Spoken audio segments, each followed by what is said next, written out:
Jasad korban Farhan 16 tahun yang diterkam buaya di Danau Tolire, Ternate, Provinsi Maluku Utara, dibawa tim SAR yang dibantu warga ke rumah duka di Kelurahan Takome, Kecamatan Ternate Pulau. Tim SAR gabungan sempat kesulitan saat mengevakuasi jasad korban. Selain medan yang berat, kemunculan buaya penghuni Danau Tolire juga menjadi hambatan yang selalu muncul di dekat jasad korban. Keluarga dan kerabat korban histeris saat jasad korban sampai ke rumah duka. Tim forensik dari Polres Ternate kemudian melakukan visum sebelum diserahkan ke pihak keluarga. Mukanya korban itu dari kemarin udah ditemukan, cuma belum terevakuasi. Ya. Nah, begitu ditemukan terakhir tadi adalah jam 13, kurang lebih jam 13.30 itu korban sudah bisa dipegang. Dalam proses evakuasi itu adalah karena medan yang dihadapi dengan tingkat kesulitannya adalah dengan binatang itu sendiri, yaitu buaya. Nah, itu agak mengganggu dari tim kami untuk melaksanakan proses evakuasi, dan juga medan yang saya sampaikan itu adalah ketinggiannya kurang lebih sekitar 200 meter. Sebelumnya, Farhan diterkam buaya saat pergi memancing bersama 5 rekannya di Danau Tolire. Dari Ternate, Maluku Utara, Ismail Sangaji, iNews melaporkan.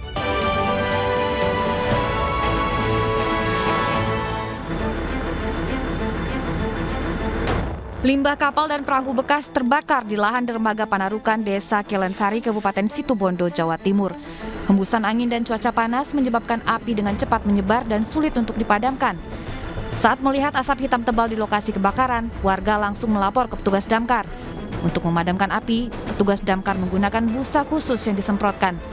Kita menggunakan tadi, foam, dicampurkan dengan air untuk dipadamkan supaya segera dapat mematikan. Tapi alhamdulillah karena memakan waktu lama karena yang terbakar ini adalah plastik, fiber, kayu bekas dari perahu-perahu yang sudah tidak terpakai. Jadi kalau prediksi kami karena ini masih belum padam, Hingga kini, polisi masih menyelidiki penyebab kebakaran. Kerugian ditaksir mencapai puluhan juta rupiah. Dari Situbondo, Jawa Timur, Rizky Amirul, iNews melaporkan. Pemirsa, Kadif Propam nonaktif Irjen Pol Verdi Sambo diperiksa selama 7 jam terkait kasus dugaan pembunuhan Brigadir Joshua Huta Barat. Pemeriksaan tersebut merupakan pemeriksaan Sambo yang keempat kalinya.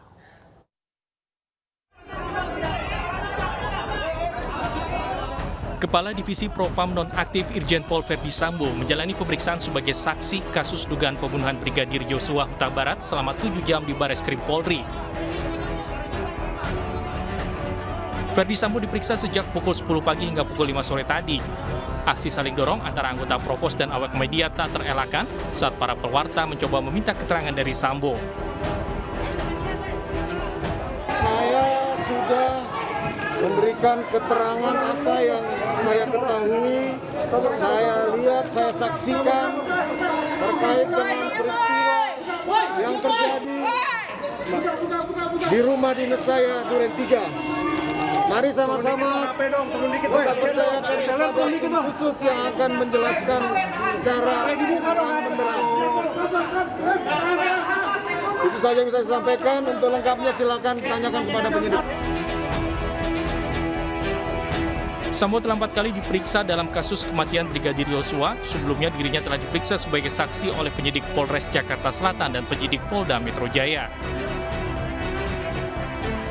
Jenderal Bintang 2 ini pun bahkan meminta maaf kepada Polri atas kasus penembakan yang terjadi di rumah dinasnya di Kompleks Polri Duren 3, Jakarta Selatan. Dari Jakarta, Tim Liputan iNews melaporkan. Tim khusus Polri memeriksa 25 polisi terkait kematian Brigadir Joshua. Mereka diduga tidak profesional dan melanggar etika dalam penangkapan di TKP penembakan. Dan selain ancaman mutasi, ke-25 polisi tersebut juga terancam pidana apabila ditemukan proses pidana.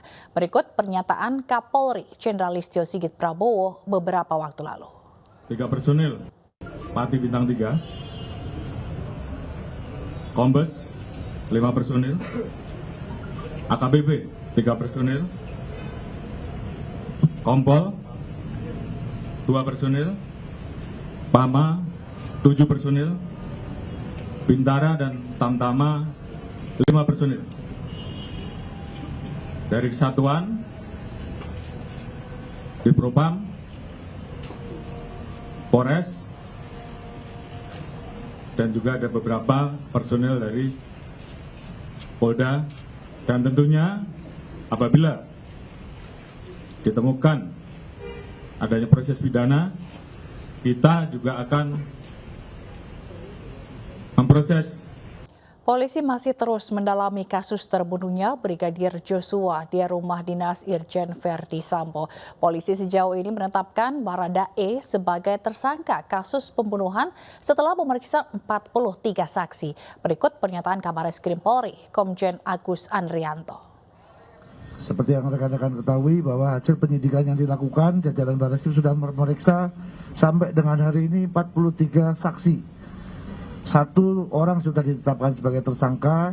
Rekan-rekan sudah mengetahui bahwa sangkaan pasal yang diterapkan adalah 338, Yunto 55, Yunto 56. Artinya bahwa kenapa tidak diterapkan 340? Karena ini masih rangkaian proses pendalaman dari temuan-temuan. Setelah memeriksa 43 saksi, Bareskrim Polri akhirnya menetapkan Barada Eliezer menjadi tersangka tewasnya Brigadir Joshua. Barada Eliezer dijerat pasal pembunuhan, persekongkolan, dan turut serta atas kematian Brigadir Joshua.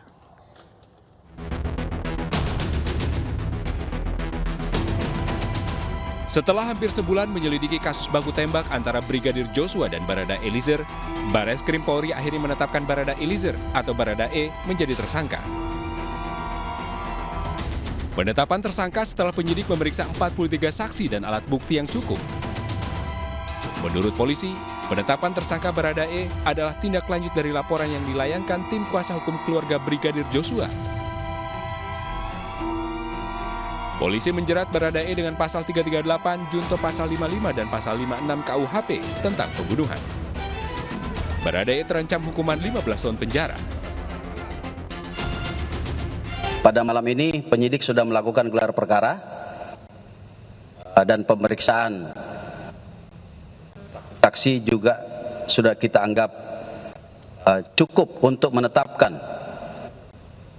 Baradae sebagai tersangka dengan sangkaan pasal 338 KUHP, junto pasal 55 dan 56 KUHP. Pemeriksaan ataupun penyidikan tidak berhenti sampai di sini. Ini tetap berkembang. Sebagaimana juga rekan-rekan ketahui bahwa masih ada beberapa saksi lagi yang akan kita lakukan pemeriksaan di beberapa hari ke depan. Baradae sekarang ada di Bareskrim, di Pidum. Setelah ditetapkan tersangka, tentu akan dilanjutkan dengan pemeriksaan sebagai tersangka. Dan langsung akan kita tangkap dan akan langsung ditahan. Baradae jadi sorotan publik usai baku tembak dengan Brigadir J di rumah dinas Kadif Propam nonaktif Irjen Pol Verdi Sambo. Baradae adalah seorang penembak nomor 1 di Resimen Pelopor Korps Brimob, sekaligus pelatih Vertical Rescue. 26 Juli lalu, Komnas HAM memeriksa Baradae bersama 6 ajudan Verdi Sambo lainnya. Baradae dinilai sebagai saksi kunci dalam kasus ini dan diminta mengurai kronologi penembakan. Sebelum jadi tersangka, Baradae juga pernah meminta perlindungan kepada Lembaga Perlindungan Saksi dan Korban atau LPSK karena mengaku mendapat ancaman. LPSK melakukan 3 kali pemeriksaan psikologis terhadap Baradae. LPSK menyebut Baradae harus menjadi justice kolaborator atau bekerjasama dengan penegak hukum untuk membuat terang peristiwa jika ingin mendapatkan perlindungan. Tim Liputan Ayus melaporkan.